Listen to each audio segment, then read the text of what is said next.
सागर के किनारे एक खरगोश रहता था। वह खरगोश सबसे सफेद था, इसलिए सब उसे गोरा खरगोश कहते थे। उस खरगोश को दूसरे देशों को देखने की बहुत लगन थी। एक दिन उस खरगोश ने एक चिड़िया से पूछा, चिड़िया रानी तुम किस देश से आई हो? वहाँ तुमने क्या क्या देखा? चिड़िया बोली, मैं दूर केरल देश से आई हूँ। वहाँ विभिन्न प्रकार की चीजें हैं, बहुत से आदमी हैं, वहाँ की राजकुमारी बहुत सुंदर है। यह सुनकर खरगोश ने सोचा, एक ना एक दिन मैं उस देश जरूर जाऊंगा।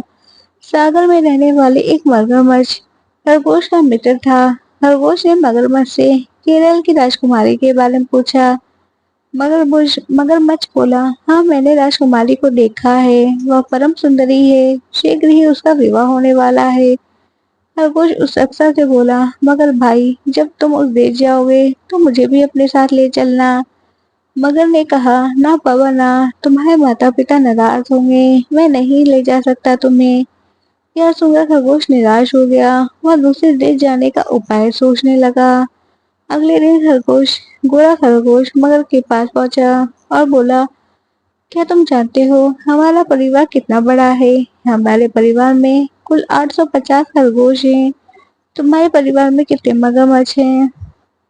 मगर बोला, मेरा परिवार तो बहुत बड़ा है, किंतु मैंने कभी गिना नहीं कि कितने मगरमच्छ हैं। गोरा खरगोश चालाकी से बोला, तुम अभी सारे मगरमच्छ को बुलाओ, मैं उन्हें गिनूंगा। खरगोश की बात सुनकर मगरमच्छ पानी में गया।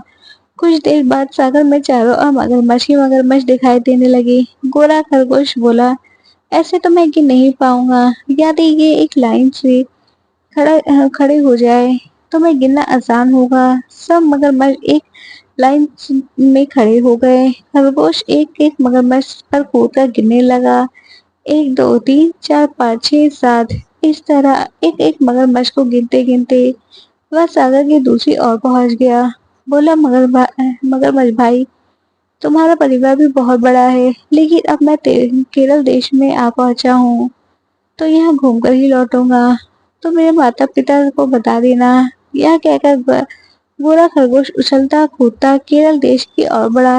रास्ते में उसे 4 राजकुमार मिले। वे उस देश की राजकुमारी से विवाह करना चाहते थे। गोरा खरगोश उनसे बोला, मैं भी तुम्हारे साथ चलूंगा, मैं राजकुमारी को देखना चाहता हूँ। खरगोश की बात सुनकर चारों राजकुमार हंस पड़े। एक राजकुमार बोला, यदि राजकुमारी से मिलना है चाहते हो तो पहले नदी में स्नान करके मिट्टी में लौटना पड़ेगा। यह कहकर राजकुमार आगे बढ़ गए। खरगोश झट से नदी में नहाया और मिट्टी में लेटा, लेकिन ये क्या, अब तो वहाँ बहुत काला और भद्दा लग रहा था। वह जोर जोर से रोने लगा। तभी सबसे छोटा राजकुमार वहां से गुजरा। खरगोश ने उसे सारी बात बताई। छोटा राजकुमार खरगोश को नदी पर ले गया और उसे अच्छी तरह नहलाया। अब वो गोरा खरगोश बहुत सुंदर दिखने लगा। फिर वह दोनों राजकुमारी से मिलने चल पड़े। राजकुमारी बगीचे में बैठी थी। गोरा खरगोश राजकुमारी को देखकर बहुत खुश हुआ। उसने अपने आने की और दयालु होता राजकुमार की सारी बातें राजकुमारी को बताई। राजकुमारी ने छोटे राजकुमार को पसंद कर लिया। उनका विवाह बहुत धूमधाम से हुआ।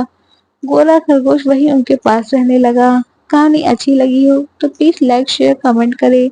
चैनल पर नए हो तो प्लीज सब्सक्राइब करें। Thanks for watching.